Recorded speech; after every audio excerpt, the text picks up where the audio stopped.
please welcome founder and CEO of Skift, Rafat Ali.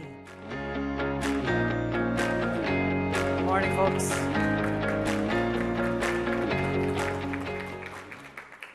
Morning, folks. How are you all? Are you feeling good? This is the first time we're all meeting each other, right? Isn't that amazing? That's the whole point. Yesterday, this is the first time I met our team in like 18 months, and we really did not want to pay any attention to you. All we wanted was to talk to each other because we hadn't seen each other for so long. So it's so great that all of you are here. We're going to have a bunch of people also coming in later in the day as well. So it'll be a little more full, but also we are, I guess, socially distanced already as a result of it. So anyway, thank you all. Thank you for being here. Thank you for people who are watching online. It's going to be a full day and a half. How many of you were here last night? It was great, right? And it also rained a little bit, which sort of was, the travel industry has been rained upon for the last year and a half, so it felt a little good to do that as well. So, okay, so I'm going to give a quick reintroduction of Skift for many of you who obviously have not been to a Skift conference for a while. Probably many of you don't know what Skift is or just coming from different parts of what you know about Skift. And so this is pretty appropriate. If anything has been happening in the travel industry for the last 18 months, it's transformation. And turns out that Skift, the word itself, is a Norwegian Nordic word for change, shift, transformation. And so in many ways, what we cover, what we do, what our team does is very much focused on transformation happening in the travel industry. And one of the things I really, really, really do believe, and I know many of you, almost all of you, totally buy into it, it's the most exciting time to be in travel. There's so many changes happening, and you'll hear all of this from all the speakers over the next 2 days as well. For those of you who know us for different things that we do, we're now an umbrella of brands. Skift, which is our daily site that covers all the news. Skift Research, I know many of you are subscribers to it as well. And we have also bought 3 companies in the last 3 years. Airline Weekly, that covers the airline industry. Event MB, which covers the event industry, as well as our newest part of our family, Daily Lodging Report, which is a 27-year-old newsletter that covers what happens in the lodging industry daily. We also have these Skift Live, which is our event brand. Obviously, this is part of that. And then we have Skift X, which is our creative studio that works with all the brands to create all kinds of things, activations for the industry. And if you want to support us more, this is the way to do it. I know many of you do. Skift Pro, Skift Research, Airline Weekly, Daily Lodging Report are subscription services. And for those of you who are in this room or watching online, if you want to get 25% off, that's the code, Skift Life 2021. I said this last evening. I saw 2 subscriptions come in, which is great. And so I want to see 2 more, 5 more after this. And what we also did this last Friday was redesign Skift. So if you've seen Skift's site over the last few days, you probably have noticed that it looks very different from what it is. And what I call debranding of Skift, which is we've stripped away a lot of the things and very much focused on reader experience. And I think this is the way the world is going, obviously, as well. Simplification of the sites for reader experience. This is what we've done with Skift. And this is just on Skift for now, and then we're obviously going to do the rest of the sites over the next few months as well. And I want to give a special mention to the work that Skift Research is doing. You're going to hear from different members of the Skift Research team later today. The Skift Recovery Index. If you are a subscriber to Skift Research, you probably have seen Skift Recovery Index over the last year and a half. They've been doing this. It's, I think, the most definitive indicator of the recovery of the travel industry. We take input from, I forget how many, maybe 25 different companies are giving us data. We're looking at 25 different countries and quantifying what the recovery is happening in different parts of the travel industry. So I would highly recommend, if you go to research.skift.com, you should be able to see that.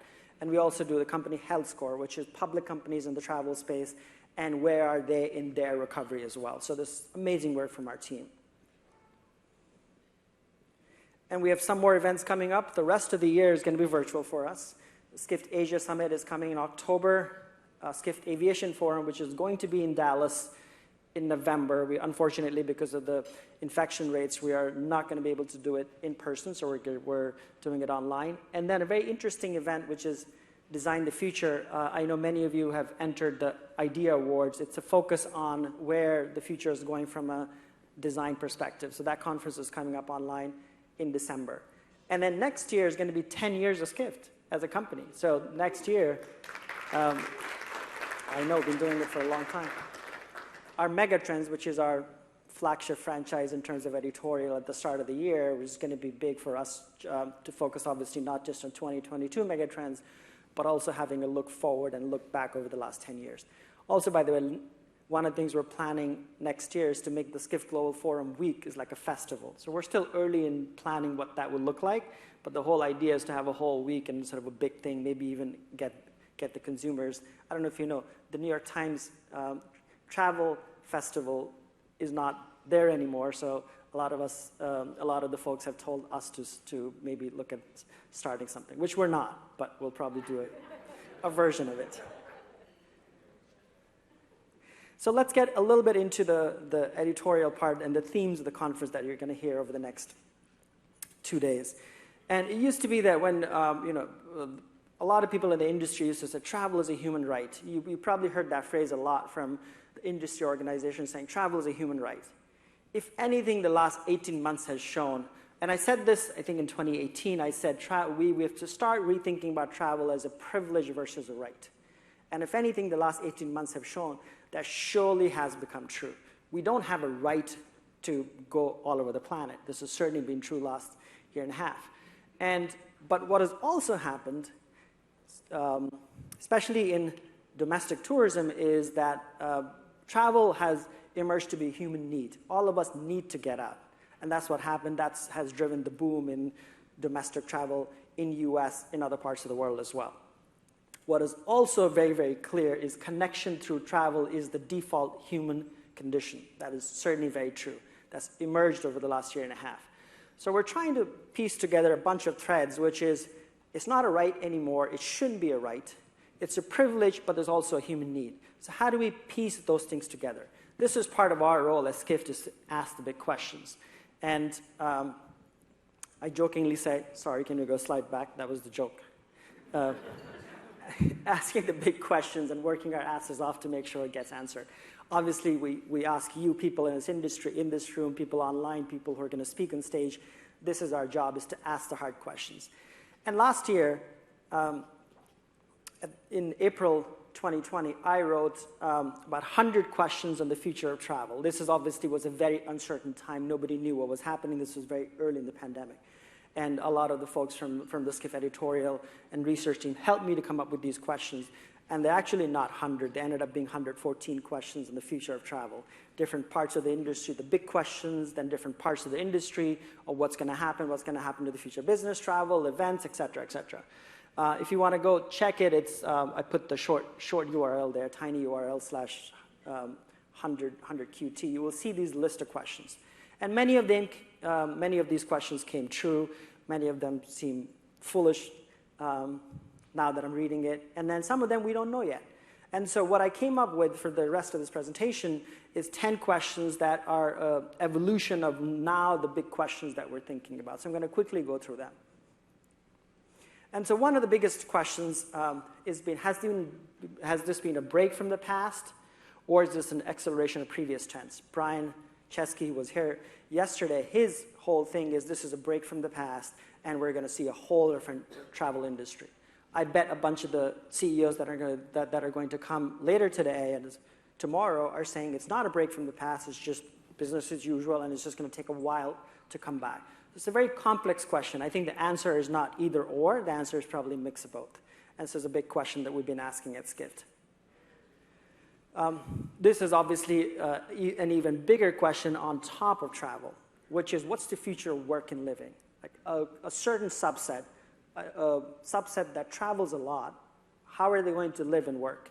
And that will essentially determine what happens to business travel, what happens to events, in fact, what happens to travel as well. I think Brian also spoke about that yesterday in terms of how he thinks that what will happen and how people will live and how people will work. Biggest question that affects everybody else all of us in the industry. Digital transformation. This is not just a nice question to put on slide decks. This is a real thing. Digital transformation is happening at a lot of large companies, including in travel. And automation has happened. Contactless, which was a buzzword prior to the industry, now is just part of our lingo. And so there's so many innovations happening, and digital transformation is probably one of the biggest things that is happening from a tech perspective in travel companies. We are so close to seamless travel.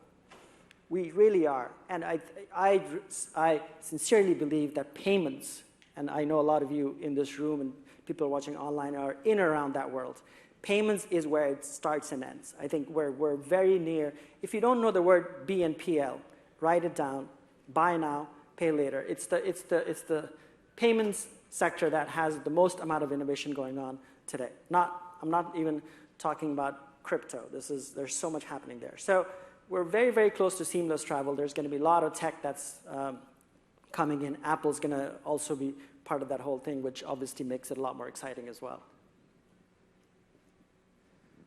This, obviously, all of us are dealing with. The big challenges that are happening: climate change, workplace activism around wages, equity, inclusion. There's so many things that's happened over the last 2 years, even becoming more stark. So what does it mean for the travel industry? I'm sure this question is going to come up with every speaker over the next 2 days as well. So we're obviously very focused on covering that as Skift.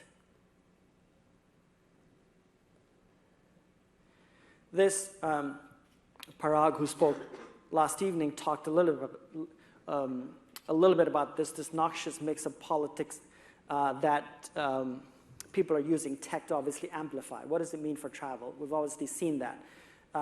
Parag, as I mentioned, who spoke last night, said that this wave of nationalism, this hyper-nationalism that is happening, is a momentary thing, which is an amazing thing to hear. If it's just this momentary phase and we're going to move out of it and the world won't be so polarized, wouldn't that be amazing? So I think that's a huge thing for the travel industry. And the small little side note that I have, for travel as an industry has never been on the political agendas for these candidates worldwide. Will it finally be? In fact, the opposite used to be on the agenda, which is stopping travel. So a big part of, obviously, the conversations that Skift will be covering is, will it finally be in the policy agendas of politicians all around the world? Obviously, this is a big question everybody's trying to figure out. It's not just about Chinese travelers. The point is diversifying your user base. That's one of the biggest, I think, lessons that everybody has learned. This is also happening in logistics worlds. The world is trying to figure out how to not depend so much on a single country, and how does it play itself out in the travel industry. Obviously, it's a big thing that we'll be covering as well. This has also been a case where how do governments reduce dependence on travel? Obviously, some countries can't do without that, but a lot of countries are beginning to learn to live without travel. You can see that happening in Southeast Asia. Obviously, a big part of their economies was travel, so a lot of countries are beginning to figure out how to live without travel, or travel being a mix of all types of businesses there as well. And I think one of the big questions that the tourism industry is trying to figure out is how to put quality over quantity, and how do you take steps towards that.